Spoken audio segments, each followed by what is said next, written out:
얼마 전에 한 선배 목사님을 오랜만에 만나게 되었습니다. 이 선배 목사님은 신학교에 제가 다닐 때, 그러니까 신학 대학원이 아니라 대학교를 다닐 때 아마 제대하고 나서니까 23살 정도 되었던 것 같습니다. 그때 둘이 함께 자취방 생활을 했던 그런 멤버입니다. 상당히 가깝고 막역한 그런 사이였죠. 그래서 이후로는 이제 각자의 사역의 자리가 다르기 때문에 서로 연락을 하지 못하다가 오랜만에 만났습니다. 이분하고 원래 살 때 이 그 기억들을 이제 오랜만에 만났으니까 떠올려 보게 됐는데, 둘이 같이 살면서 참 느낀 점이 크게 딱 한 가지가 있는데, 제가 뭘 느꼈냐면 '아, 이 사람은 진짜 나랑은 다른 사람이다.'라고 하는 것을 제가 느꼈습니다. 가족하고만 맨날 살다가 뭐 물론 이제 군대에 갔다 오기는 했지만 단 둘만 이제 다른 사람과 타인과 함께 삶을 살아보니까 이 사람과 내가 얼마나 다른지를 굉장히 실감하게 되더라고요. 그래서 이 선배와 같이 삶을 살면서 가장 많이 생각한 것은 '아, 정말 나랑 다른 사람이다.'라는 그런 생각을 해 봤습니다. 그때 당시는 이 유행하던 게 하나 있었는데, 그게 바로 혈액형으로 사람의 성격을 파악하는 게 지금은 뭐 MBTI라고 해 가지고 그런 걸로, 저는 ENFJ인데 비슷한 분 계세요? 없으시죠? 별로 없다고 하더라고요. 이 제 성격 유형이. 근데 그때는 이제 단순하게 혈액형으로 그것을 구분했던 때가 있습니다. 저는 이제 A형이고, 정확하게는 A5형이죠. A5형이고, 그리고 저랑 같이 살던 그분은 B형이었습니다. B형. 그래서 그때 또 뭐가 유행이었냐면 나쁜 남자라는 게 유행이었어요. 나쁜 남자. 여러분 기억하세요? 나쁜 남자. 굉장히 거친 막 남자 있잖아요. 연애함에 있어서 여성분들이 뭔가 이렇게 잘해 주고, 이렇게 좀 이렇게 달콤한 이야기 많이 해 주고 순종적이고 이런 남자 친구보다는 좀 더 막 터프하고 말 잘 안 듣고 말썽 부리고 이런, 약간 그런 나쁜 남자가 더 매력 있다라고 했던, 그게 좀 유행이던 시대였거든요. 근데 하필 그게 이 B형 남자 중에 많이 좀 나타난다라고 하는, 사실 별 근거는 없는 건데 그땐 그게 유행이었습니다. 그래서 그때 저랑 같이 생활을 하던 그 선배가 B형이었단 말이죠. 저는 A형이었고. 그래서 B형은 나쁜 남자 스타일로 제가 유명하다고 말씀을 드렸잖아요. 그래서 이 선배의 연애관이 어땠는지는 제가 잘 모르겠습니다. 그런데 그것까지는 모르겠지만 평소 생활하면서 저와 극명하게 차이 나는 부분이 하나 있었는데, 그게 쉽게 말하면 이분의 마음이 굉장히 넓다는 거예요. 저는 상대적으로 굉장히 마음이 좁다는 겁니다. 그걸 제가 많이 느꼈습니다. 제가 이 같이 사는 기간 내내 제일 많이 들었던 딱 한마디가 있는데, 이 선배가 맨날 저한테 하는 말이 있었어요. 그게 뭐였냐면 "야, 괜찮아." 이 말이었습니다. "야, 괜찮아. 그래도 괜찮아. 그래도 괜찮은 거야." 이 말을 제 귀에 못이 박히게 들었어요. 그만큼 제가 걱정이 많았는가. 사실 제가 그 후에 와서 다른 이제 뭐 삶을 살아가면서 제가 느껴본 건, 제가 그렇게 걱정이 많은 사람은 평균적으로 걱정이 많거나 뭐 특별히 막 기우가 많고 이런 사람은 아니었거든요. 그런데 이게 워낙 마음이 넓은 사람하고 살다 보니까 제가 굉장히 걱정이 많은 것처럼 느껴졌던 거예요. 그래서 이 선배 앞에 설 때만큼은 항상 세상 모든 걱정을 다 짊어지고 사는 것 같은, 제 자신이 그렇게 되는 것 같은 그런 생각이 들었다는 겁니다.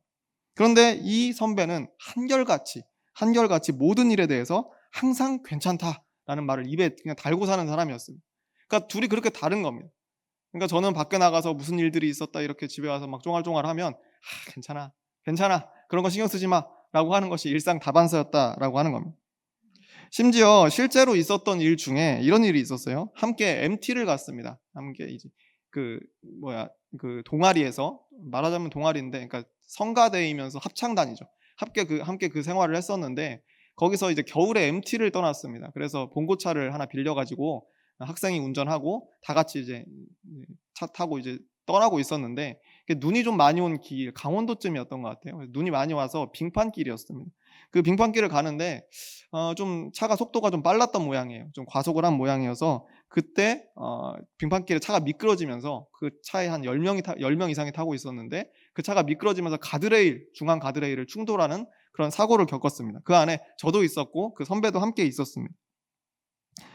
저는 이미 사실은 좀 그런 마음이 있었어요. '좀 속도가 좀 빠르다. 뭔가 이 빙판길인데 좀 조심해야 되지 않나.'라는 그런 생각이 있긴 있었습니다. 그리고 제가 아직도 선명하게 기억나는 건, 사고 나기 직전에 그 옆에 표지판에 엄청나게 큰 글씨로 여기 사고 발생하니까 조심하라는 말이 쓰여져 있었거든요. 제가 그 간판을 기억합니다. 근데 가끔 지나갈 때 보면은 '아유 뭐를 저렇게까지 크게 간판을 세워 놓나.' 이런 생각이 들 정도의 간판이 있잖아요. 근데 그게 딱 스쳐 지나가면서 뭔가 속도는 빠르고 '바닥은 얼었다.'라고 하는 이 싸늘한 느낌이 가슴을 찾아왔던 그 기억이 저는 아직도 납니다. 근데 그렇게 걱정을 하고 있는 찰나에 정말로 사고가 났던 거죠. 그런 사고를 겪었는데 막상 옆에 있던 제 선배는 그때 속도가 빠르든지 말든지 그런 거 전혀 신경 안 쓰고 노트북을 켜서 영화를 보고 있었어요. 참 승합차에서 영화 보는 것도 쉽지 않은 일인데 그때는 뭐 스마트폰이었는지 제가 기억은 안 나는데 하여튼 큰 노트북을 켜서 거기서 영화를 보면서 이렇게 뒤에 착 기대 가지고 이제 간식 먹으면서 그렇게 가고 있었습니다. 그러다가 그분은 사고를 당했고 저는 걱정하다가 사고를 당했습니다. 그래서 사고가 났는데 다행히 다친 사람은 없었습니다. 우리나라의 가드레일 기술이 세계 최고라고 하죠. 그래서 저희가 다행히 안 다치고 차는 좀 부서지긴 했는데 거의 안 다치고 다들 서로 이제 잘 살아있나 이제 확인하는 그런 단계에 있었습니다. 다 괜찮냐고 물어보고 있는데 옆자리에 있었던 그 선배도 괜찮은 것 같더라고요. 근데 생각을 해 보니까 노트북을 가지고 있었잖아요. 노트북이 갑자기 사라진 거예요. 그래서 노트북 가지고 있지 않았어요? 그랬더니 그제서야 생각이 맞아. 나 노트북 가지고 있었는데. 노트북이 어디 갔나 찾아보니까 저기 앞자리까지 날아간 겁니다. 이게 열려 있었는데 닫혀서 날아간 거예요.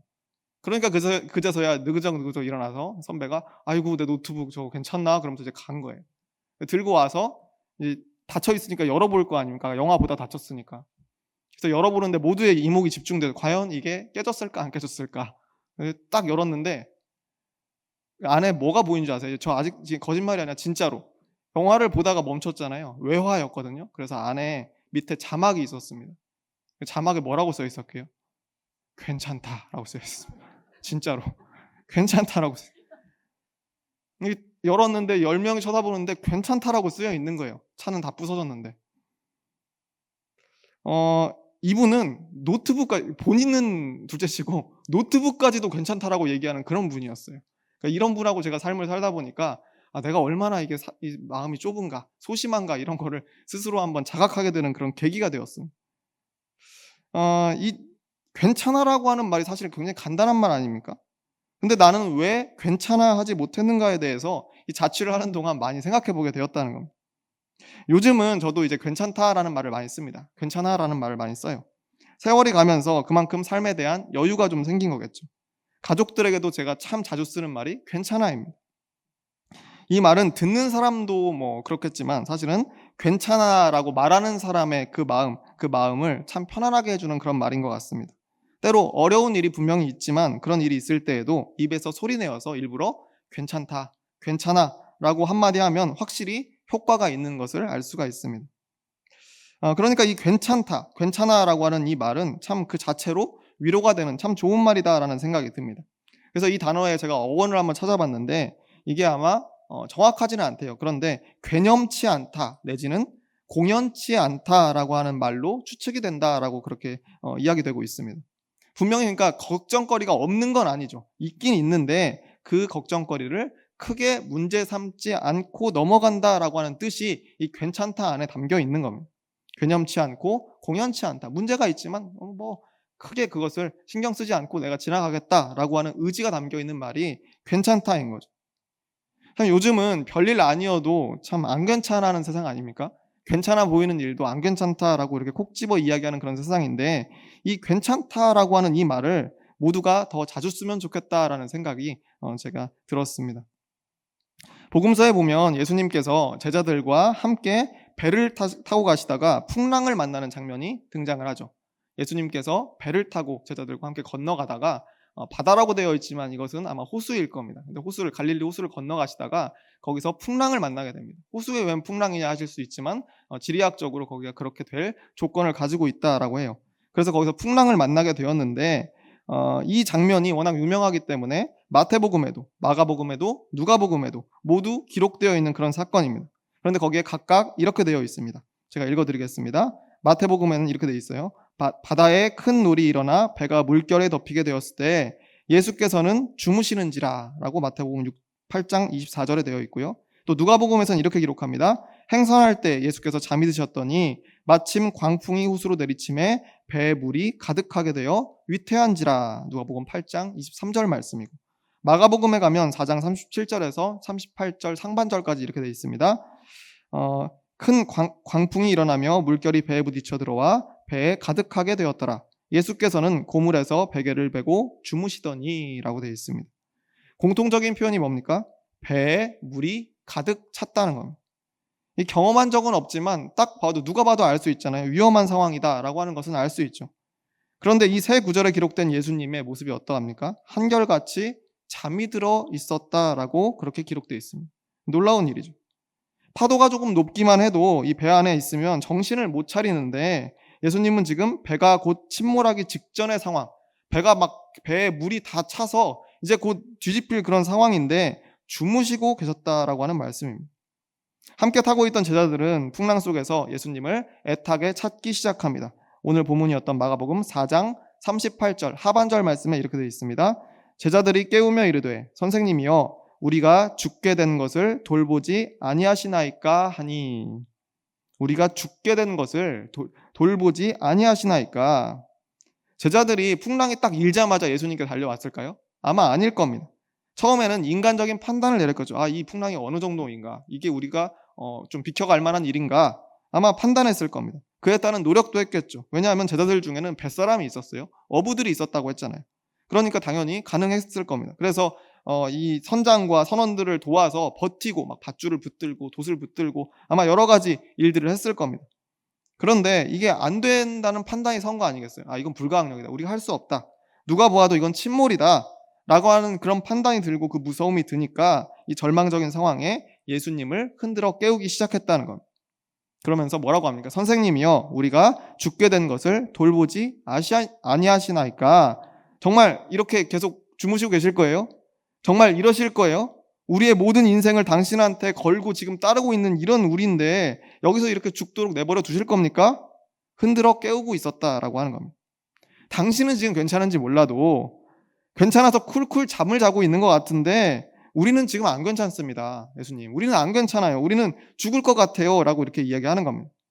예수님과 제자들 이 두 편 중에 어느 편에 더 공감이 가십니까? 저는 원래 수영도 잘 못하고 배 타는 거 무서워해서 그런지 제자들의 심정이 아주 잘 이해가 됩니다. 저도 그렇게 이야기했을 것 같아요. 지금 잘 때가 아니지 않습니까? 왜 팔자 좋게 잠을 자고 있습니까? 저희는 안 괜찮습니다. 라고 이야기할 것 같아요. 이 사건을 우리가 어떻게 받아들일 수 있겠습니까? 아까 제가 괜찮음에 대한 이야기를 하고 있었는데 예수님은 지금 그야말로 괜찮다 못해 잠을 자고 계신 거예요. 제자들이 난리 법석인 것과 정반대로 예수님은 지금 나타내 보이시는 겁니다. 내가 지금 얼마나 괜찮은지를, 풍랑이 있는 뱃속에서 내가 지금 얼마나 괜찮은지를 지금 온몸으로 지금 표현하고 계신 거 아닙니까? 거기서 잠을 자고 있었다는 거예요. 서울의 롯데월드에 가면 거기에 놀이기구 타는 테마파크가 있죠. 거기 가면 그 좀 특이한 것이 이렇게 다른 놀이공원도 그런지 모르겠네요. 높은 데서 떨어지는 그런 청룡열차 같은 거 그런 거 탈 때 그 탁 떨어지는 지점에 카메라들이 설치되어 있습니다. 그래서 그 지나갈 때 그 경악스러운 표정을 찍어서 나중에 보여주거든요. 그래서 그걸 다 재밌게 보고 지나갑니다. 그런데 그럴 때 보면 가끔 그걸 많이 탄 고수들이 있어요. 그런 사람들은 사진을 다들 이렇게 놀라면서 찍은 표정이 막 놀라거나 울거나 고개 막 이렇게 땅으로 박고 막 그런 상황에서 찍히는데 그런 사람들은 굉장히 태평한 얼굴로 찍습니다. 일부러. 그래서 막 머리카락 다 날아가고 옷 막 날아가고 있는데 표정은 항상 이렇게 밝고 명랑한 표정을 짓고 있는 그런 사진들이 있어요. 심지어 거기서 누가 이렇게 책 들고 가서 떨어지면서 책 보고 있는 것처럼 이렇게 연출도 하고 누구는 바둑판 들고 가서 바둑 두고 있는 것처럼 연출도 하고 막 그렇습니다. 그런 게 인터넷에 많이 떠돌기도 하고 보면서 웃기도 하고 그랬었는데 예수님께서는 지금 척이 아니라 진짜로 잠을 자고 계신 거잖아요. 진짜로 풍랑이 있는 그냥 안전장치 있는 청룡열차를 타고 있는 게 아니라 풍랑 때문에 곧 깨어질 배에서 진짜로 주무시고 계셨다는 겁니다. 그러니까 정말 괜찮은 것을 온몸으로 표현하고 계셨다는 거죠. 이 마가복음의 저자가 그것에 감명을 받았는지 지금 예수님이 얼마나 괜찮으신가를 오죽 강조하고 싶었으면 이 급박한 상황을 글로 쓰면서 여기서 베개를 베고 주무셨다는 말까지 넣었습니다. 이건 마태복음과 누가복음에는 없는 내용입니다. 마가복음에만 있는 내용이에요. 베개를 베고 주무셨다는 문장. 이 풍랑으로 배가 뒤집어지게 생겼는데 예수님은 배 뒤편 방에서 잠을 자고 있었다는 것. 그것만으로도 이미 예수님이 얼마나 강심장인지 우리가 알 수 있었는데 마가복음에서는 베개까지 베고 아주 본격적으로 죽으셨다라고 정확하게 거기서 기록을 해두고 있는 겁니다. 그러니까 이 마가복음이 얼마나 이것에 감명을 받았는지 여기 베개라는 표현을 안 빼놓고 썼을까라는 생각을 해봤습니다. 그런데 제가 이 부분을 계속 읽어보면 읽어볼수록 이 베개라고 하는 단어가 뭐가 그렇게 중요해서 다른 복음서에는 다 빠져 있는데 성경이라고 하는 이 기록은 사실 불필요한 내용들은 모든 내용이 다 들어있지는 않을 거 아니에요. 일거수일투족이 들어있지는 않습니다. 불필요한 내용들은 좀 덜어내고 가장 중요한 내용들만 남겨놓지 않았겠습니까? 그런데 여기서 굳이 베개를 베고 잤다라고 하는 이 한 단어를 여기에 넣어놓을 필요가 뭐가 있는가라는 생각을 해보게 된 거죠. 제가 그런 고민을 하고 있는데 찬송가 내 주를 가까이 하게 함은이라고 하는 찬송가 여러분 잘 아시죠? 338장에 있는데 제가 수요 예배 찬양을 미리 준비하면서 이렇게 고르다가 넘기다가 우연히 그 찬송가를 이렇게 짚게 됐어요. 근데 거기에 우연히 눈에 들어온 가사가 한 구절이 있는데 거기에 뭐라고 돼 있냐면 2절 구절인데 거기에 이렇게 돼 있습니다. 내 고생하는 것 옛 야곱이 돌베개 베고잠 같습니다 라고 돼 있습니다. 여러분 이게 잘 아시는 찬송가니까 이 가사도 잘 아시지 않습니까? 내 고생하는 것 옛 야곱이 돌베개 베고잠 같습니다. 이 가사를 보는데 머릿속에 제가 전구가 반짝하고 켜졌습니다. 이 마가복음에서 굳이 넣어둔 그 예수님의 베개와 이 야곱의 돌베개가 묘하게 어울린다는 생각을 하기 시작한 겁니다. 창세기 28장 10절에서 11절 말씀인데 이렇게 되어 있습니다. 야곱이 브엘세바에서 떠나 하란으로 향하여 가더니 한 곳에 이르러는 해가 진지라 거기서 유숙하려고 그곳에 한 돌을 가져다가 베개로 삼고 거기 누워 자더니라고 되어 있습니다. 야곱이 지금 가던 길은 순탄한 여정의 길이 아닙니다. 그냥 편하게 여행 다니는 그런 길이 아니에요. 집에서 쫓겨나온 상황입니다. 원망할 게 따로 없는 것은 다 자기 업보지 않았습니까? 형이었던 에서의 뒤꿈치를 붙잡고 태어나더니 형이 배고플 때 틈 타서 장자의 명분을 팥죽과 바꾸어 버립니다. 거기다가 결국에는 아버지 이삭의 눈이 어두운 것을 이용해서 자신이 장자의 축복을 가로채기까지 했습니다. 그래서 지금 형한테 지은 죄가 커서 죽임을 당할까봐 집에서 도망쳐서 외삼촌이었던 라반의 집으로 향해 가는 그 길 아니었겠습니까? 그저 울며 겨자 먹기로 떠난 여정이었습니다. 그러다가 날이 저무니까 잠을 자려고 누웠던 거죠. 그건 광야였습니다. 광야의 밤은 굉장히 춥습니다. 그리고 그곳에는 다른 동물들도 있죠. 그러니까 굉장히 위험하죠. 도적들도 있고. 그래서 여기서 그런 상황 가운데에서 처량한 신세로 그 돌베개를 베고 잤다라고 하는 그 내용이 여기 실려 있는 거 아니겠습니까? 그래서 흔히 이 야곱의 돌베개를 두고 딱딱한 돌을 베고 잘 수밖에 없는 그 돌이 얼마나 베고 자면 아플까라고 생각하면서 그렇게 딱딱한 돌을 베고 잘 수밖에 없었던 처량한 야곱의 상황과 그 심정을 이렇게 이어서 설명하는 일들이 많이 있습니다. 그런데 돌베개의 의미가 꼭 그렇게 처량한 것만은 아닙니다. 그때 당시 시대로 볼 때는 그렇습니다. 고대 이집트의 역사 자료를 살펴보면 파라오의 베개, 파라오가 이 황제, 우리로 말하자면 임금 아니었겠습니까? 그 임금들이 다 베개를 베고 있었거든요. 그 베개가 다 딱딱한 거였어요. 전부 다 재질이 딱딱한 거지 지금처럼 푹신한 재질이 하나도 없었다라고 하는 겁니다. 우리에게 목침이라고 하는 게 익숙한 것처럼 그랬다는 거예요. 사실 야곱은 자신의 상황이 절망적이었음에도 불구하고 돌로 베개를 삼아서 잠을 푹 잘 만큼 괜찮았다라고 생각할 수도 있지 않겠느냐라고 하는 말씀입니다. 진짜 절망적인 상황이면 이 베개를 벨 수조차 없는 것이 맞지 않겠습니까? 초라한 야곱의 신세를 강조하고 싶었으면 굳이 베개를 베고 잤다라고 하는 내용을 여기 넣을 필요도 없습니다. 들짐승에 쫓기고 추위에 떨면서 한숨도 못 잤다라고 그렇게 진술하는 것이 낫지 상황적으로 보면 이게 말이 안 되는 이야기 아니겠어요? 베개를 베고 이 상황에 잤다라고 하는 자체가 우리는 돌에 집중하기 때문이지 그 재질이 아니라 베개 자체에 집중하면 사실은 어쩌면 야곱은 이 상황에 다른 사람들이 보는 것처럼 우려 섞인 시선으로 보지만 야곱 자신은 괜찮았을 수도 있다라고 하는 겁니다. 상황적으로 보면 암울한 것이 맞습니다. 팥죽과 바꾼 장자의 권리, 또 염소 털을 뒤집어 쓰고 아버지를 속여받은 장자의 축복, 이런 것도 다 그 집에 살고 있을 때 의미가 있는 것이지 집에서 쫓겨나서 삼촌 라반의 집에 가버리면 그게 다 무슨 소용이겠습니까? 심지어 다시 집으로 돌아갈 기약도 없습니다.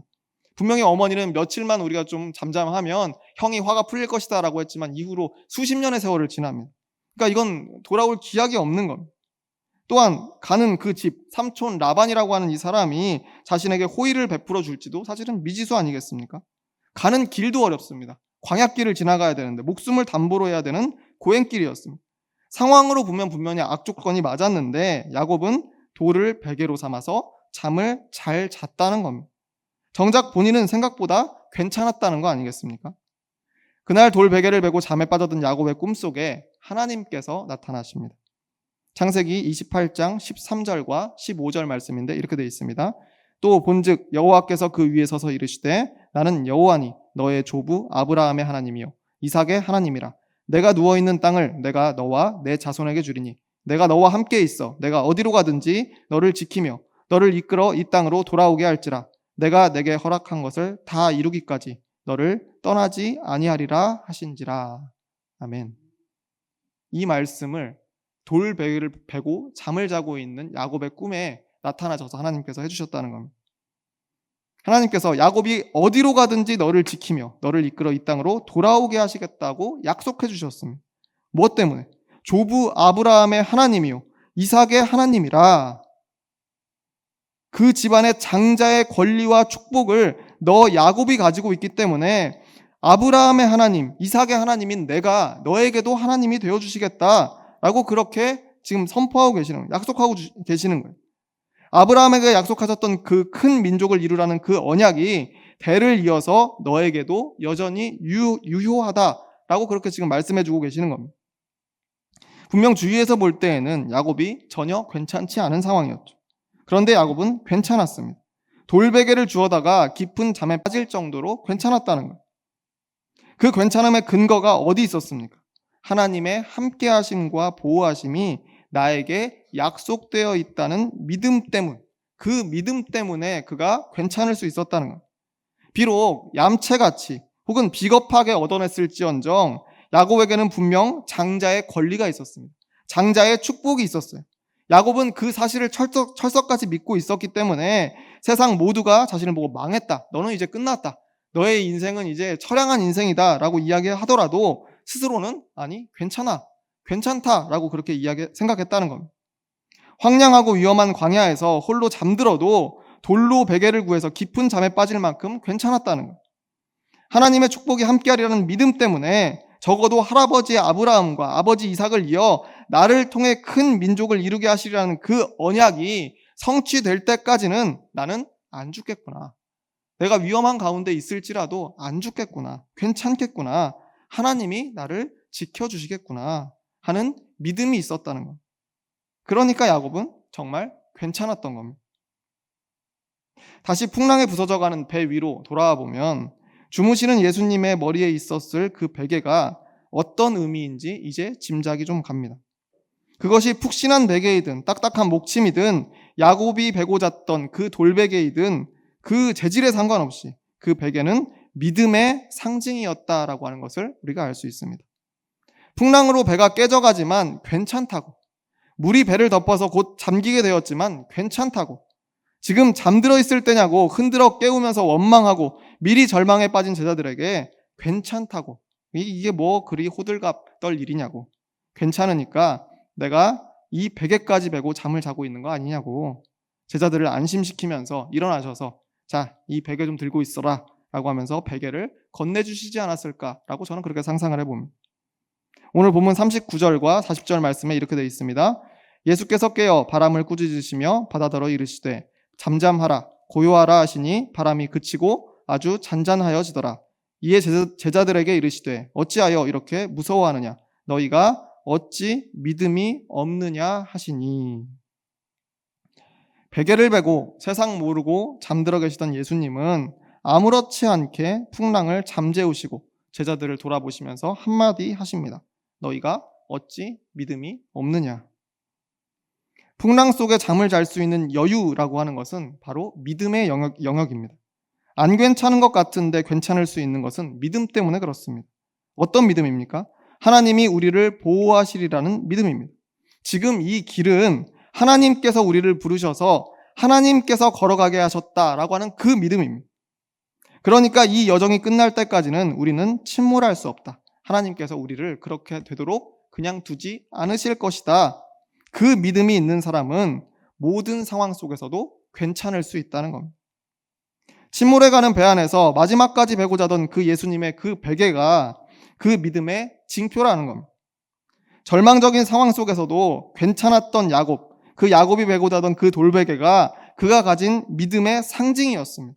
그것처럼 예수님의 이 베개도 그 믿음의 확고함을 드러내는 증거입니다. 우리에게도 이와 같은 믿음이 있습니까? 하나님이 우리를 향한 그 계획을 이루시기까지 우리를 언제나 철석같이 보호해 주시리라 라고 하는 그 굳은 믿음이 우리에게 있습니까? 그 믿음이 있는 사람만 풍랑 속에서 베개를 집어들 수 있습니다.